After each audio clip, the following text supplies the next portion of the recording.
Beyond the Mic with Sean Dillon. We're joined on the Starline by one of the pioneers in nonfiction television, winner of many awards, nominated for several Emmys. His teams have guided more than 200 shows and is the executive producer for Hell's Kitchen and American Ninja Warrior. His book, Reach, is on a mission to inspire, inform, and entertain. We welcome Arthur Smith. John, what's up? How you doing, buddy? Absolutely great, Arthur. Let's go beyond the mic. You have spent your life producing programs and for a short time was a studio exec, even an actor. Why was telling human stories in new ways important for you? You know, I guess I'm an emotional guy. And, I grew up with a family of women. I did have a dad. My dad is the most amazing person I know. But I also had two sisters and a mom. And, and now I have two daughters. It's just the way things work out. I believe I want television that makes you feel something. And my whole time when I was producing sports, and I've had 2 tours of duty in sports, I produced 3 Olympic Games, and I was head of CBC Sports. And then I was at Fox Sports for 4 years, where I was head of programming and production. So I loved covering the events. I mean, I did. But what I really loved was telling the stories, was doing those Olympic profiles. All the great storylines, and it's carried into my life as an entertainment producer. And, American Ninja Warrior is a blending of both of my worlds, where we tell great stories and then you watch them. Because I believe if you get vested in the people, you'll watch almost anything. Let's face it. There's no logical reason why an obstacle course should be on in NBC in prime time in its 15th season. I mean, there has to be something else to that show. If it was just an obstacle course show, I don't think it would have the pull, right? I mean, it's like we care about the people, we understand them, and this course has become a metaphor of life. And so, I mean, there's a lot of other factors as to why Ninja works, but I know the being vested in people's stories goes a long way, and so it's kind of been a little bit of my trademark, and I guess I'm just a softie, and that's the way I like it. So, what's the one thing you wanted to reach for, but didn't achieve that helped propel you to where you are today? That's such a great question, because I don't want people to think that every time you reach, it works. And yes, there's a lot of stories of great things that have happened to me with very famous people like Dwayne Johnson and Simon Cowell and Dick Clark and Rupert Murdoch and Wayne Gretzky. But in the book, there's a lot of stuff that didn't work out. And there was a time when I was feeling pretty good about myself. And I was 25 years old. I had just done the Olympic Games, and I said, you know what? It's time for me to get to New York and work for CBS or NBC. And I flew to New York and had a meeting with one of the heads of CBS Sports, and I had this great meeting with him. And I brought a bunch of tapes, because there weren't links at that time. You had to bring physical tapes of my work. And I told him this story of how I broke in at CBC and started producing and directing, and I was ready to go to CBS Sports. And it was a lovely meeting. And I walked out of there, and I realized when I got to the elevator, I still had the bag of tapes. I hadn't given the tapes. And I went back to his office and to put to give him the tapes, and he wasn't there. And I found my resume in the garbage. My resume was in the garbage. And one of the, and I felt like such a jerk, and I felt like he was a jerk. Damn him. And so, me being me, I took the resume out of the garbage, put it back on his desk, put the tapes back on his desk. And you know what? It wasn't meant to be. And I believe that, you should always reach, because I just believe in fate.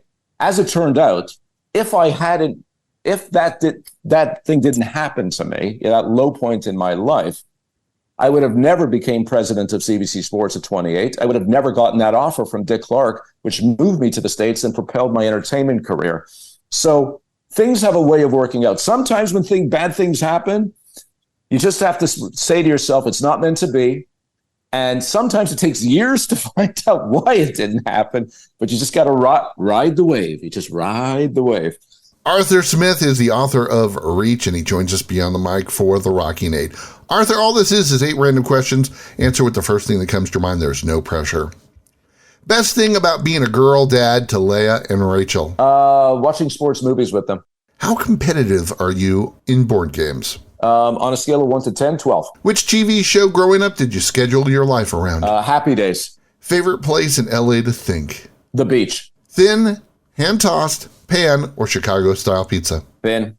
What's the one thing in your life you wouldn't give up ever? My wife. I had to think about The that most for a little amazing bit. woman ever. No, there's a lot. But my wife is the most amazing person ever. Best place on the Ryerson University campus? The gym. Your mentor was Dick Clark. What was the best tip he ever gave you? Respect the audience. Arthur Smith joins us for the back half. Arthur, how has your greatest failures help you refocus on your greatest successes? Realizing that the failures are redirects. And how has your business changed and evolved from when you first arrived in Hollywood to today? To think big, that there's nothing that we can't do. It's time for One Big Question with Arthur Smith, author of the book Reach Beyond the Mic. Earlier in your career, you helped the Bloorview Children's Hospital. The proceeds from Reach will go to the Reach Foundation, which will help lift people to reach for their dreams. How does helping others help you? It's the way I was brought up. I just got the chills as you were talking about it, because when I think about it, that's what I want to spend my life doing. This book is, the start of a chapter in my life where I want to do more to give back. I was brought up with the greatest father in the world, the greatest man I ever know. He taught me about gratitude. It's funny, when I go out for a sandwich with my dad, we'd have the same sandwich. And you know what? Somehow his sandwich was better than mine. It was the same sandwich. It was just that he was so grateful. And and I learned that from him. I'll never be as good as him. I just try. And so, I did this book to mentor. It's part of my mentoring program. And it felt like I didn't do it for money. I really wrote this book to get a great message out into the world. Hopefully it's a great message. And so that's why I started the Reach Foundation, which gives money to 6 or 7 charities, all of who lift people up in some way so they could reach for their dreams in their own lives. How did your mom and dad help you become the man you are today? Well, the book is dedicated to them. So that tells you, I always say it's easier to reach when you're reaching from a strong foundation. And that foundation was my parents. And my parents made me feel special. And, if you make a kid feel special, he may actually believe it. So it took me a while to get there because I grew up really, really shy, but I evolved. And not shy now, as you can tell.